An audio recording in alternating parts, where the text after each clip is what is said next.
I keep talking about portfolio careers. Do I just mean freelancing? Hi, I'm Jennet Ingle. I'm the Happiest Musician. If you are watching this on YouTube, please go ahead and click subscribe for me. And if you're listening to this on the podcast, Crushing Classical, please go ahead and make sure that you're subscribed to that in your podcast player of choice. This way you always know when I drop a new episode, and it makes it much easier for other people to find this channel and to become happier musicians themselves. Thank you. So I showed up to speak with a music entrepreneurship class recently, a music business class. And the topic I was assigned was portfolio careers and freelancing. And instantly I was like, well, but those aren't the same thing at all. But they can look the same. And here's why it's confusing. Like, you can be a freelance musician and you can make your full-time living as a freelance musician, playing the freeway philharmonic gigs and driving from orchestra to orchestra and place to place to, make $300 here, $500 here, $1,200 here, and, piece together your living doing that. The thing is, it can look very much the same. You can sit in a professional orchestra and you can scan across and you can sort of mentally sort people by men and women. You can sort people by instrument groups. You can sort people by the full-time members of that particular orchestra versus the people who are coming in as subs or as extra players. You can scan across and think about the people who have day jobs that they do and then they show up to rehearsal at night. You can scan across and think about people that you see at all of the other gigs you do. And all sorts of versions of this are fine. But I would say that if you are making your living as a full-time freelance musician, you have to show up all the time because your wealth is in your time. Every time you show up, you trade your hours and your attention and your focus and your talent for money.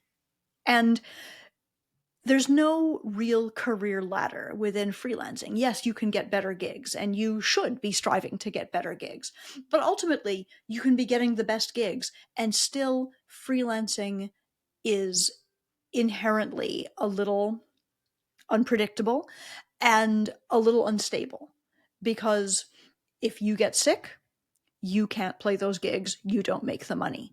If you get in a car crash, you can't play those gigs, you can't make the money.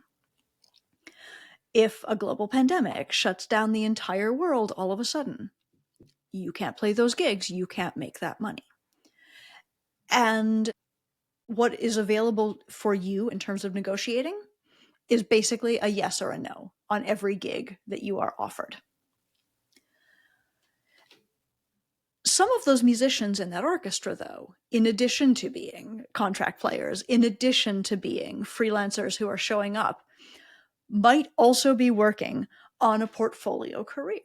And what I mean by this is that they have more than one kind of thing they do, performing and teaching, performing and recording other people's recitals, performing and designing websites, performing and coaching.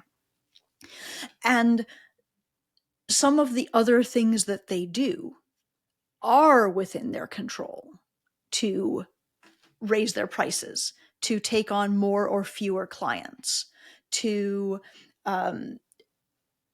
choose to work in ways that bring in more or less money and take more or less time. Those things are in their control. And freelancing is absolutely a part of a portfolio career. Like in many cases for me, it is the most pleasurable part of what I do. I love showing up at the orchestra. I love sitting in the principal oboe chair and playing the solos. It is completely enjoyable for me and artistically fulfilling.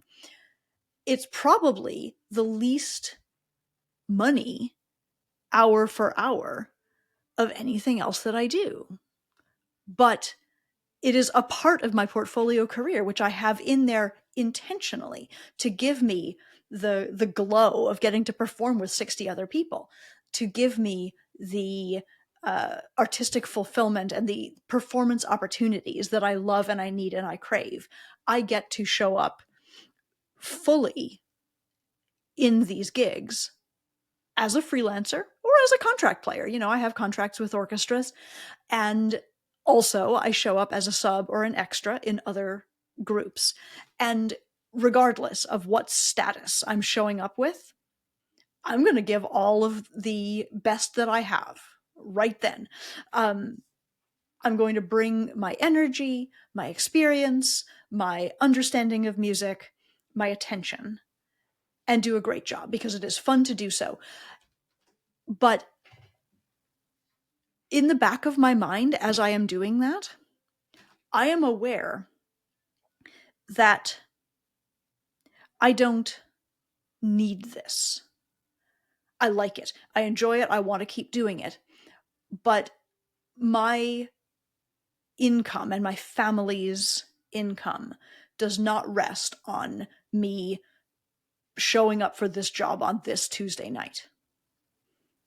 I have to do it because I said I would, but like the next time around, I could say no to it. Or if things did go totally sideways on stage and I screwed up so badly that I was never hireable by that ensemble again, I can't even imagine what that would be, but let's say that happened.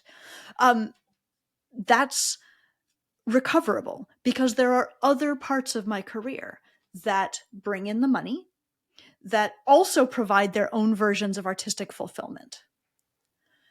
So when I talk about freelancing, I'm talking about I show up, I play the oboe for somebody else, and they pay me the amount of money that we agreed on. And it's great and it's fun and I like it. And there is a lot more to my career than that because I require more diversification and more stability of income. I require more income than I can make in today's economic climate with orchestral work.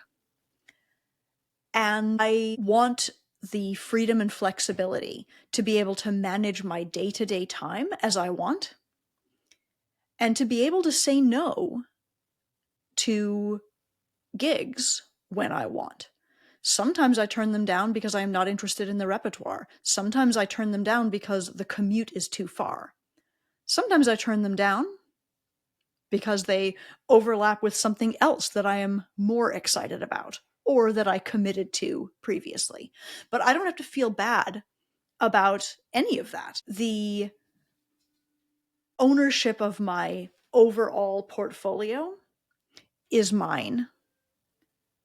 And that feels incredibly powerful compared to 20 years ago when I was really, really trying to build my freelance network. Does this distinction feel interesting to you?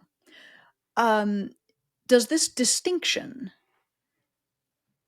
empower you to take on the building of a new income stream within your own portfolio career, or the feeling of paying a little more attention to some of the other income streams within your portfolio career? Because you get to be the boss of how you balance your time, your income, and the artistic fulfillment and pleasure of the things you do. What does that look like for you?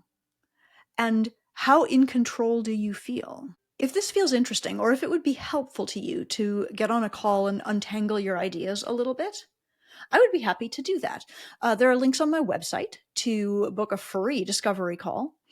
And I will let you know that this season, this spring, I have a few openings in my one-to-one schedule for extended coaching.